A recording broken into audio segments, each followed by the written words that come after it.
And welcome to this week's Coverage and Coffee. Jason Bidish from Barr's and Shirts joining us. Hey, Luke, how you doing? I'm great. How are you? Fantastic. Well, this is becoming quite the popular segment. I think so. People are just excited every day to have their coffee and talk insurance. Well, I think part of it, though, is you get the information and you just, you don't really pay attention. But I think you're bringing up some topics that people are saying, hey, you know what, maybe I should take a look at this. I hope so. I mean, I know whenever people come to my office, they probably forget everything I said to them by the time they get to their car. But it's still good information to have available to them, just in case they're ever curious. Yeah. All right. This week's topic is, drumroll, preparing for a homeowner's claim. Oh. Ooh, exciting stuff. Well, listen, we live in an area where you've got weather, crazy people. Exactly. And how many fires do you hear about in the newspaper constantly? I remember a couple Thanksgivings ago, I had to go see somebody a week before Thanksgiving. Their house caught fire and burned to the ground. Wow. And it's upsetting. It's hard to hold back emotions whenever you're trying to give them forms to fill out. And that's what we want to talk about today, is what to do before that happens.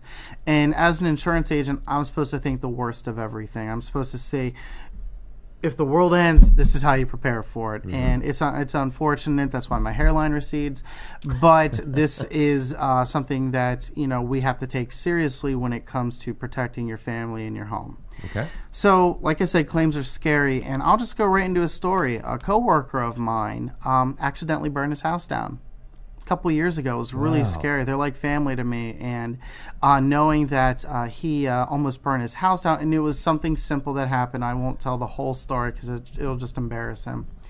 No, I won't. But anyway, what happened is again, he caught his house on fire, and they were able to stay down the street from where they live in some suites until they were able to move back into their house. But you know what they did every single day that they were there for about not every single day, but almost every day. Do you know what they did while they were there? They filled out blank sheets of paper, filling out everything that they owned. Yes. Wow. So what they have to do is they have to say, okay, what was in our kitchen? What was in our living room? And go through everything. And whenever we talk about your personal property, which is normally between 60 and 70% of everything you own, it's like running in the hundreds of thousands of dollars.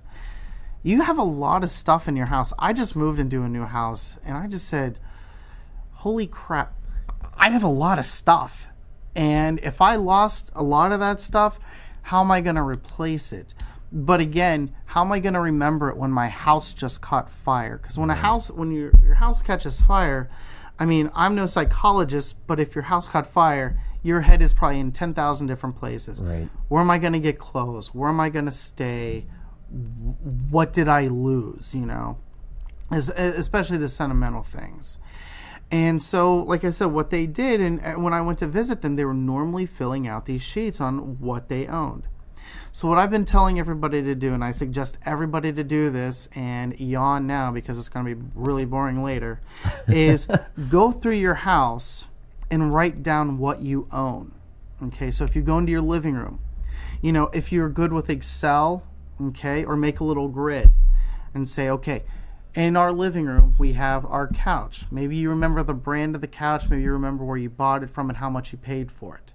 And go down through everything that you own. And I even suggest taking pictures of it. Okay? The more information you have, the better. Okay? And that obviously goes with anything, but especially, with the claim, because you just lost everything. I couldn't remember what I lost in my own house, probably, if I didn't do this. So what I suggest everybody to do, go through each room of their house. Don't do it in one day because you'll go insane. But go through your living room. What kind of couch? What kind of love seat? Rocking chair? Maybe the list of books that you have. The 60-inch plasma television you have in your house.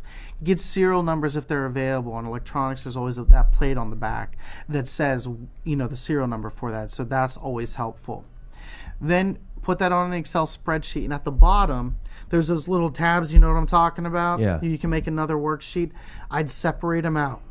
one for the living room, one for the kitchen, one for the dining room, one for each room, because then it separates it and makes it a lot easier for everybody to deal with instead of this entire list of just stuff. It at least breaks it down so you can kind of remember everything. Now, the other thing I suggest along with this is taking pictures of things, especially of the more valuable things, like your 60-inch plasma television, your refrigerator, your washer and dryer. Because again, you see those things every day, and sometimes that might mess with your memory, and you might not remember exactly which Maytag washer and dryer that you had. Now, what I like to use to back up information is a thumb drive. They're portable, and you could just put that into your USB port and save that Excel spreadsheet, and those pictures, you could save them onto your thumb drive.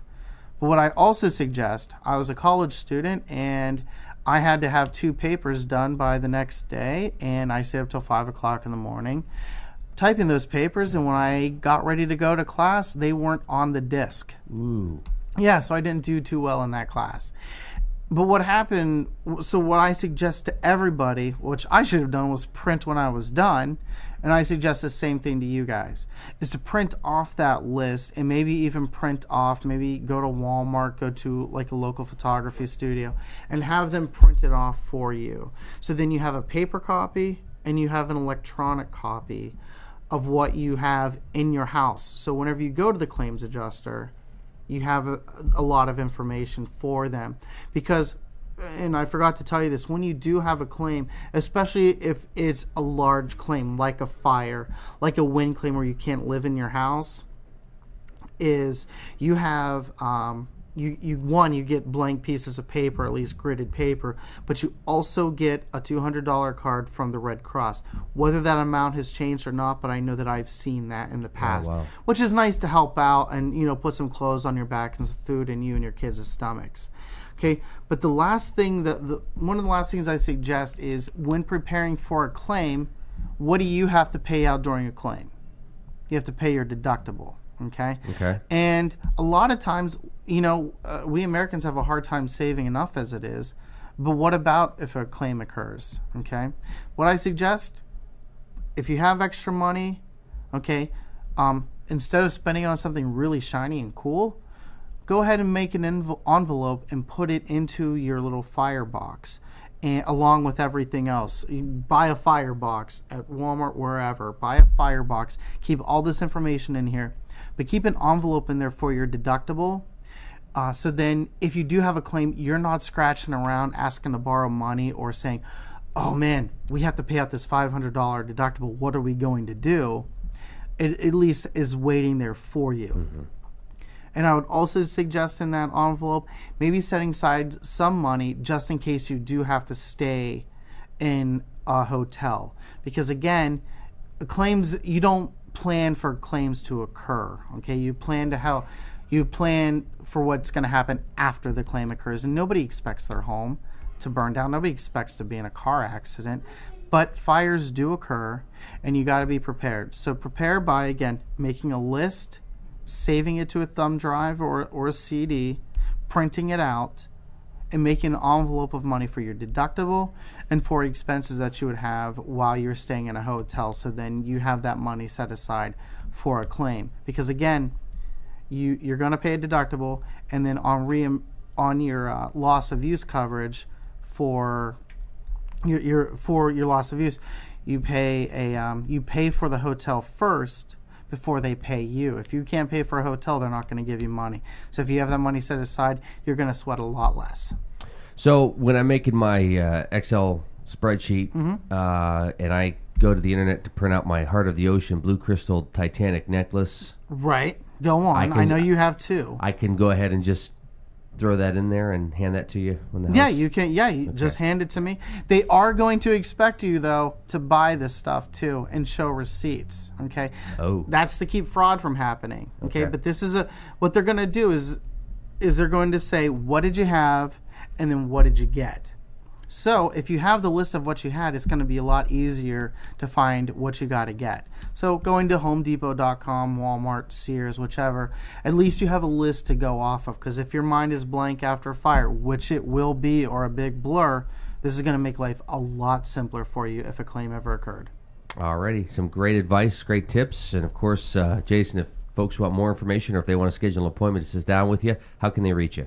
Just stop down in the Park Building right beside Edward Jones, or give me a call at 827-7767. We also have a website, barrsinsurance.com. Alrighty, this has been Coverage and Coffee with Jason Bidish, brought to you by Barr's Insurance right here in town.